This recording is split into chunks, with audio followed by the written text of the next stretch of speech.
సంఖ్యాకాండము 35వ అధ్యాయము 33వ వచనము. మీరుండు దేశమును అపవిత్రపరచకూడదు.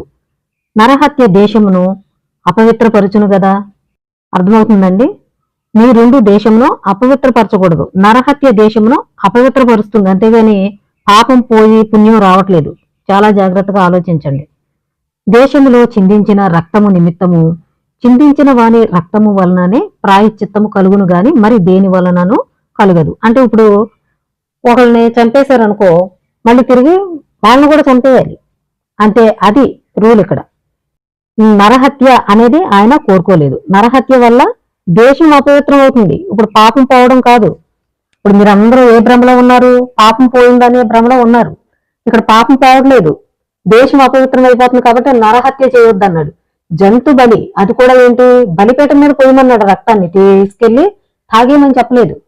కాబట్టి ఇవన్నీ కూడా చాలా జాగ్రత్తగా పరిశీలించండి. యెషువా పస్కా పశువు అయితే, అంటే నీసాన్ నెల 14వ తారీఖు సాయంకాలమే బలవ్వాలి, కానీ సాయంకాలం బలవ్వలేదు. మీరు రోజు సాయంత్రం నుంచి సాయంత్రం వరకు లెక్కేసుకుని ఇది కరెక్ట్ అని వాదించడం తప్పు. ఇక్కడ ఖచ్చితంగా చెప్పాడు సాయంకాలము, 14వ తారీఖు సాయంకాలము అని చెప్పారు. కాబట్టి చాలా జాగ్రత్తగా పరిశీలించండి. యేసుక్రీస్తు నిజంగా పాపాల కోసం చనిపోతే మరి ఆయన ఎప్పుడు చనిపోవాలి? ప్రాయశ్చిత్తార్థ రోజు చనిపోవాలి. పస్కా పండుగలో ఎందుకు చనిపోయాడు? పస్కా పండుగ అనేది ఏంటి? ఇశ్రాయేలీల విడుదల, వారు బానిసత్వం నుండి బయటకు వచ్చినటువంటి రోజు. కాబట్టి నిర్గమకాండము 12వ అధ్యాయము 17వ వచనము. పులియని రొట్టెల పండుగను మీరు ఆచరింపవలెను.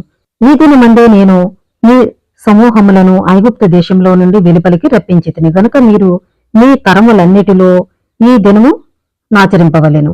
ఇది మీకు నిత్యమైన కట్టడగా ఉండును. ఎందుకు పులియని రొట్టెల పండుగ, ఈ పస్కా పండుగ అనేది చేస్తున్నారు అంటే, ఐగుప్తు దేశంలో నుండి ఇశ్రాయేలీని బయటకు తీసుకొచ్చినందుకు, అంటే విడుదల వారికి. కాబట్టి ఇది మీకు తరతరములకు నిత్యమైన కట్టడగా ఉండును అని ఇక్కడ చెప్పడం జరుగుతుంది. 23వ వచనము. యెహోవా ఐగుప్తీయులను హతము చేయుటకు దేశ సంచారము చేయుచు ద్వారబంధపు పైకమ్ముల మీదను 2 నిలువు కమ్ముల మీదను ఉన్న రక్తమును చూచి యెహోవా ఆ తలుపును దాటిపోవును. మిమ్మును హతము చేయుటకు మీ ఇండ్లలోనికి సంహారకుని చొరనీయడు. కాబట్టి మీరు నిరంతరము మీకును మీ కుమారులకును దీనిని కట్టడగా ఆచరింపవలెను. చూడండి, సంహారకుడు వారి ఇండ్లలోకి రానివ్వకుండా ఆయన చేశాడు.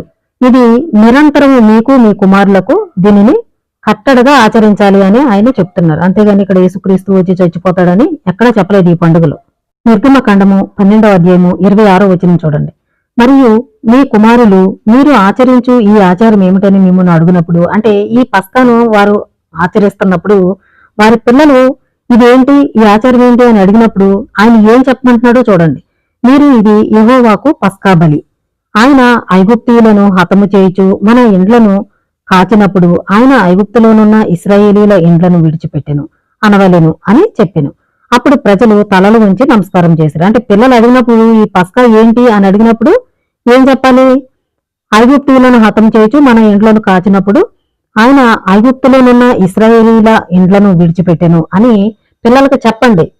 ఈ యొక్క పస్కా పండుగ గురించి ఆ విధంగా చెప్పండి అని ఆయన చెప్పాడు. కానీ ఈరోజు మెస్సియానిక్ వాళ్ళు దేనికోసం చేస్తున్నారు ఆలోచించండి.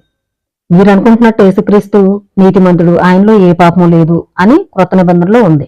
మరి ఏ పాపం లేనప్పుడు చనిపోతే వచ్చేది భూమి మీదకే పాపం గాని పుణ్యం కాదు.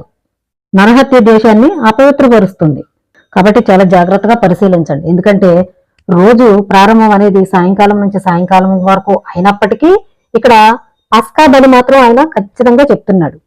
మొదటి నెల 14వ తారీఖు సాయంకాలం అందు అని చెప్పేశాడు. అంతేగాని రోజు అంతట్లో ఎప్పుడైనా ఇవ్వచ్చు అని చెప్పలే. ఈ పస్కా బలి, పస్కా పశువు ఉదయం వరకు ఉంటే కూడా అగ్నితో కాల్చేయమన్నారు. ఉదయం వరకే. మరి ఆ పస్కా పశువు ఉదయం వరకు ఎందుకుంది అక్కడ?